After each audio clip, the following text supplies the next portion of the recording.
Poem my good right hand. Upon expression करने जा रहे हैं। एक्सप्रेशन आपकी फर्स्ट पैराग्राफ की है। आई फेल इन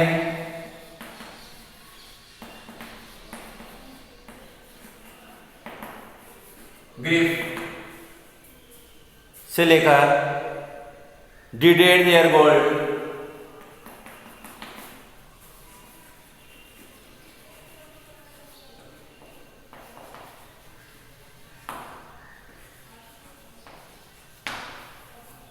शुरू की 4 पंक्तियां।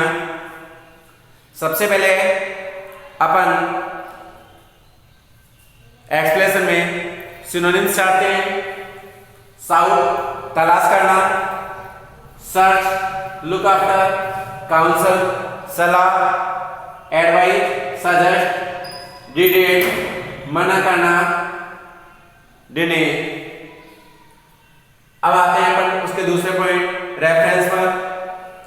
Reference: These lines have been taken from a famous and well-known poem, My Good Right Hand, composed by Charles Mackay। मैंने आप लोगों को बताया था जब अपन पोइम का नाम लिखें और पोइम के राइटर का नाम, तो ये रेफरेंस में पोइम का नाम और राइटर का नाम सिर्फ ऐसी चीजें हैं उन्हें ही बदला जाता है। शेष रेफरेंस जो कि क्यों होता है, क्योंकि रेफरेंस में मुख्यतः 2 चीज ही बताई जाती हैं कि आपने किस पोएम से लिया है और उसका राइटर कौन है। आगे कॉन्टेक्स्ट उसका जो कथा विषय वस्तु होती है वह उसकी कॉन्टेक्स्ट में आती है। इसकी विषय वस्तु के अनुसार the poet deals with his poor conditions and the behavior of the fair weather friends। कभी अपनी उसकी गरीबी की स्थिति के बारे में बताता है और वह कहता है कि उसके अच्छे से अच्छे मित्र चिर परिचितों का उसके साथ व्यवहार कैसा था, उसके सगे संबंधियों के साथ व्यवहार कैसा था। He determined to work hard and trust in God। उसने निश्चय किया और कठिन परिश्रम का और भगवान में विश्वास का। यह उसने निश्चय किया और यही उसकी सफलता की कुंजी कहलाई। अब एक्सप्रेशन और क्रिटिकल नोट। एक्सप्रेशन अपना चौथा पॉइंट है और क्रिटिकल नोट 5वां। देखिए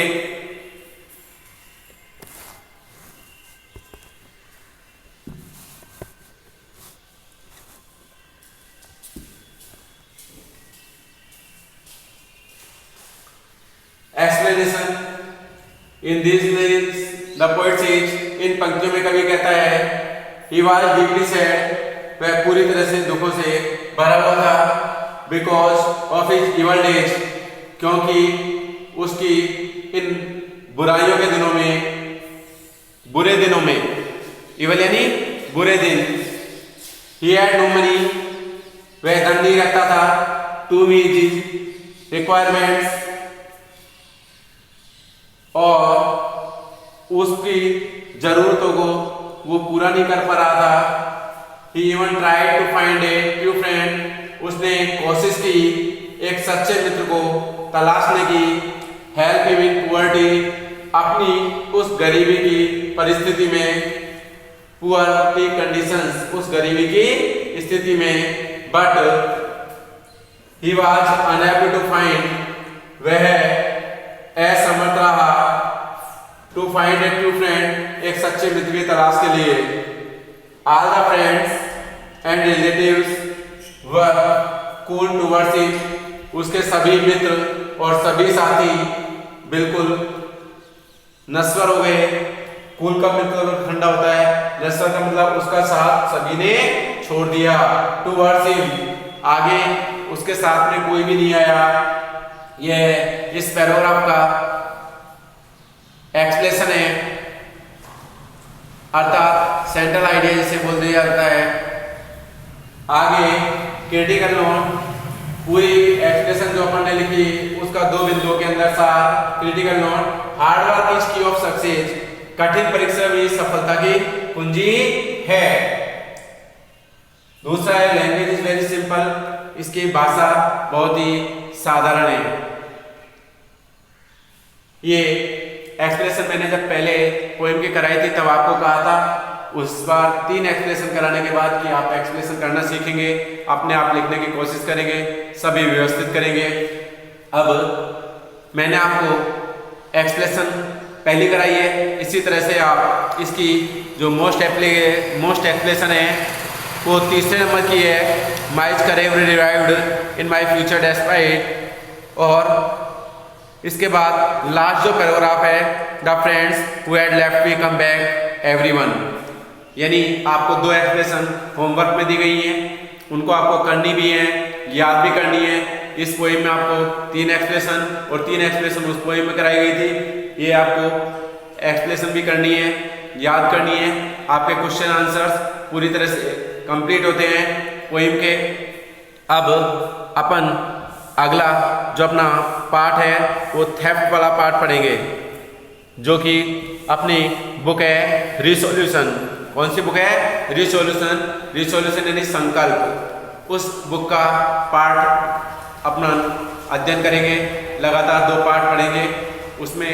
उसके बाद वापस इस किताब में आने के बाद चैप्टरों को लगातार पढ़ेंगे। ये अपना रूटीन रहेगा और आपको सबको PDF डाली गई थी, उनमें से 1 सप्ताह के 2 चैप्टर्स क्लियर करते रहे।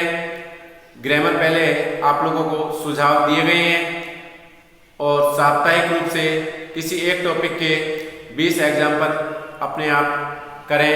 और कोई समस्या हो तो जैसे साप्ताहिक रूप से गुरुजी आपके घर आ रहे हैं उस तरह से उनसे चर्चा करें, बातचीत करें। धन्यवाद।